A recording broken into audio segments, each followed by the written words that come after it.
Hi, I'm Brian. Welcome to Autogefuhl and welcome to the brand new DS3 Crossback.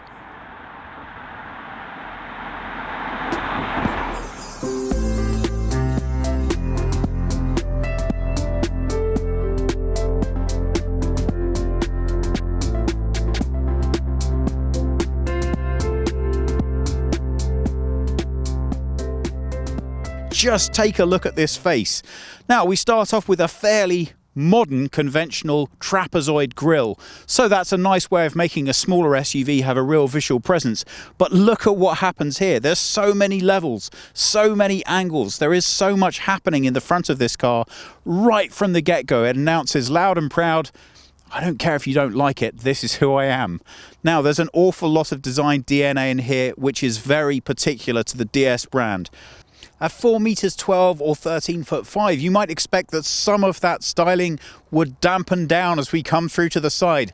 Well, not a bit of it.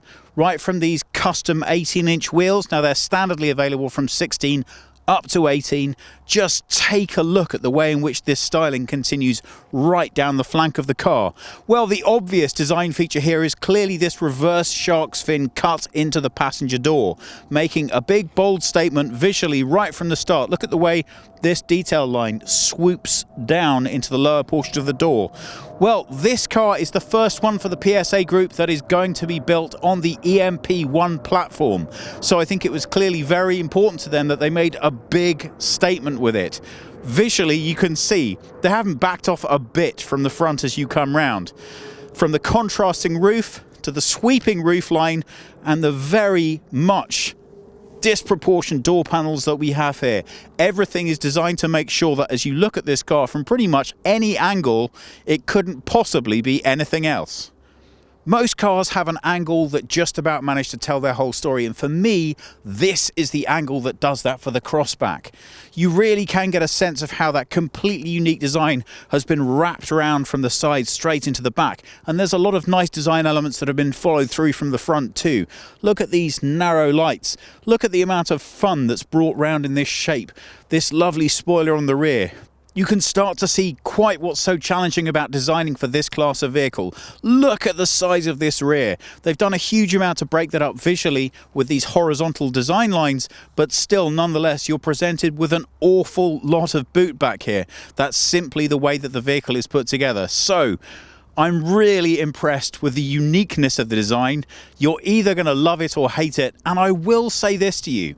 If you're looking at this and thinking, I just really don't know about that, you definitely do have to see this car in the flesh. It just doesn't quite convey as well on film as you would like. It's a lot more dynamic when you can see it in 3 dimensions. Trust me, it's worth taking a look.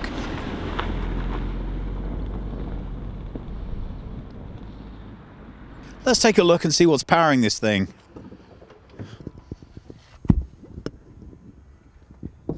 There we are. Well, what you are looking at is the middle of the 3 petrol engines that are available from market launch, and they're 100, 130 or 155 horsepower. So this is the 130 horsepower engine. From July, there should be 2 diesels joining them. They come in either 100 or 130 horsepower. Later on in the year, they're going to be they are due to be joined by a fully electric model, and that is going to have a 50 kilowatt battery with a 100 kilowatt motor, and that should give you an effective range of about 320 kilometers. So not bad at all.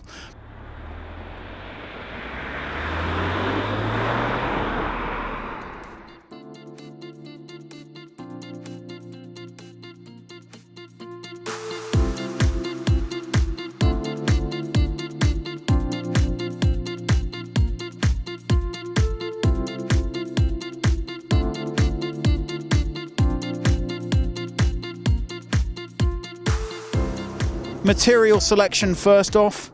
I think you'd be quite picky to challenge this. It's nice the way that they've used the materials to wrap into the design, so it's very visually pleasing. There are some things that disjoint a little bit.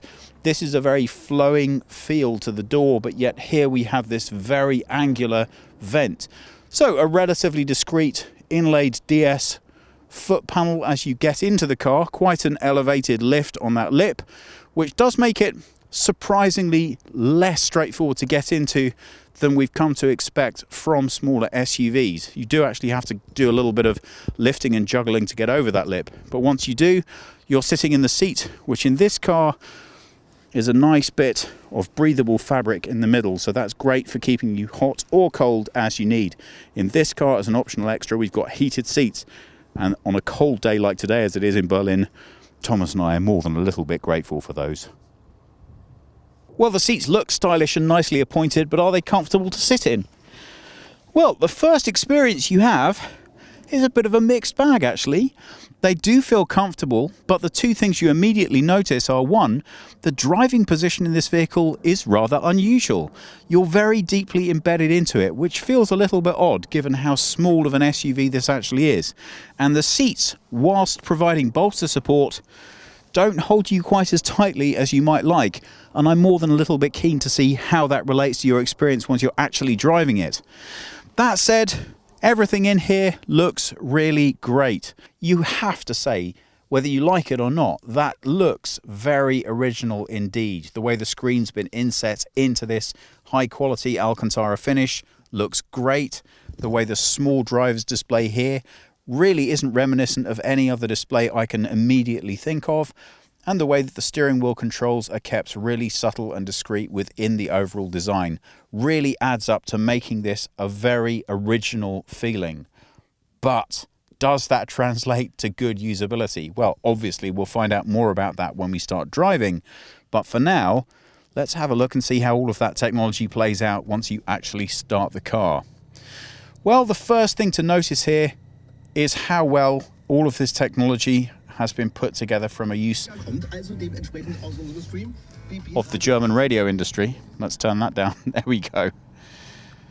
And I think it's only reasonable to say that, as in keeping with our experience of other French vehicles, a lot of these graphics look very impressive from a stationary perspective, but they don't add up to a huge amount of obvious usability once you actually start trying to engage with them. As much as I like the aesthetic of these buttons, none of them have any form of haptic feedback. And what that means is when you push them, they don't push at all.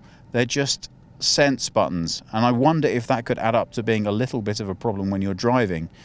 If you look here at the heating and cooling controls, there's nothing there to tell me that I've done it when I'm driving down the road. So right from the get-go, I'm not massively in love with this style of buttons. I wonder what you guys think about that. Once we get slightly lower down in the dashboard, you can still see an awful lot more of that design feature. This is the start-stop button, and every effort's been made to keep this as clean and uncluttered as possible. Now, the drive mode button over here is not the most natural location for it, so I'm keen to see how that performs when we actually take the car for a drive.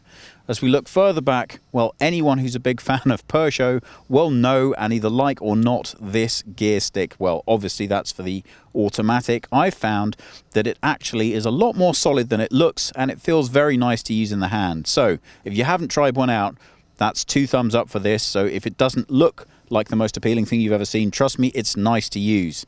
Well, even in a small SUV, you're going to expect enough room to comfortably seat 4 people. So how does the Crossback get on? Well, I have very small legs, so this seat in front has been set for me as the driver. So in order to give you a fair representation, I'm going to come over next to where Thomas is. This seat has been set for him, a person of reasonable height. So I'm 5'10" or 178 centimeters, and I have about that much spare headroom in the rear. So I'm actually relatively comfortable, and I would say if you are 6 foot or less, you're going to do fine in the back as well. I don't have acres of leg room. I'm not really sprawling out here, but it is really very comfortable.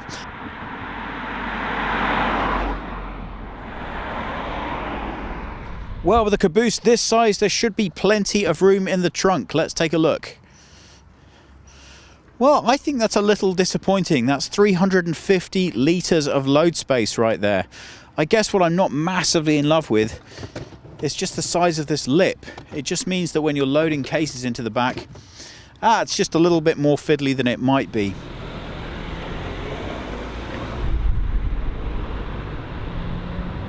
Well, I think it's time to find out just how well the Crossback drives.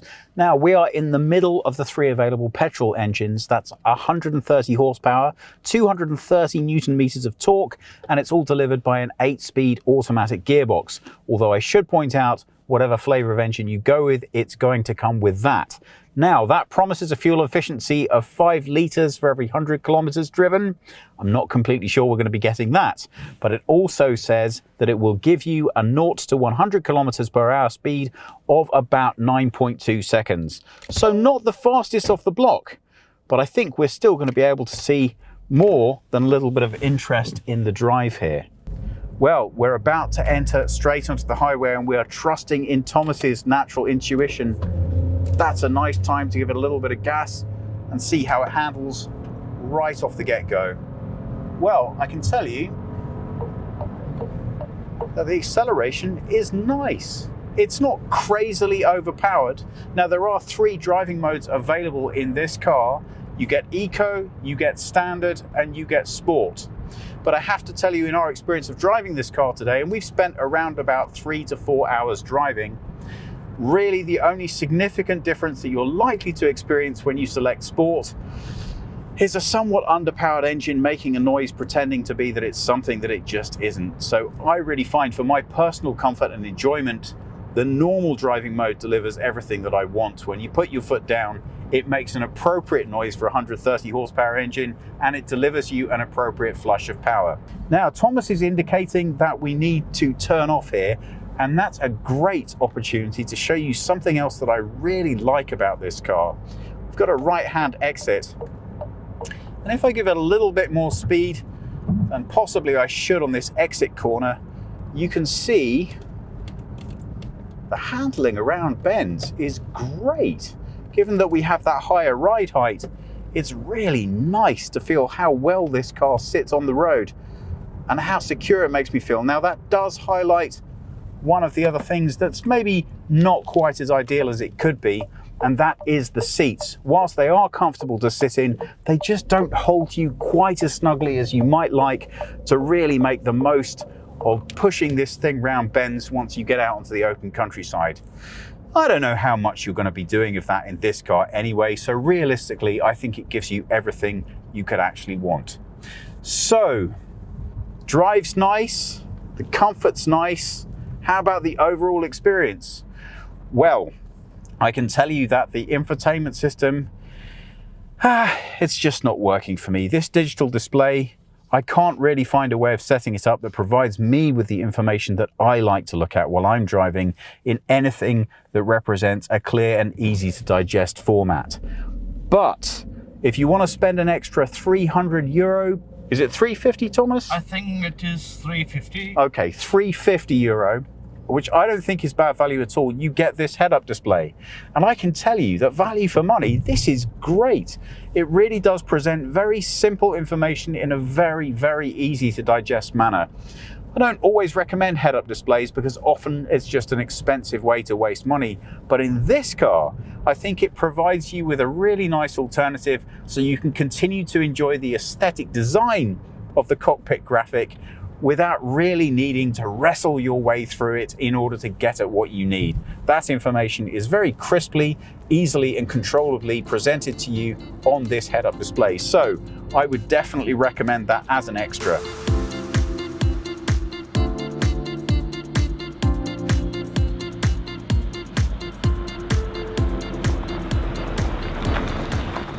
So if you're in the market for a compact SUV, and you're prepared to look at something that has a very, very broad range of different options, I absolutely think you should take this out for a drive. Whether it's going to be right for you largely comes down to 2 points.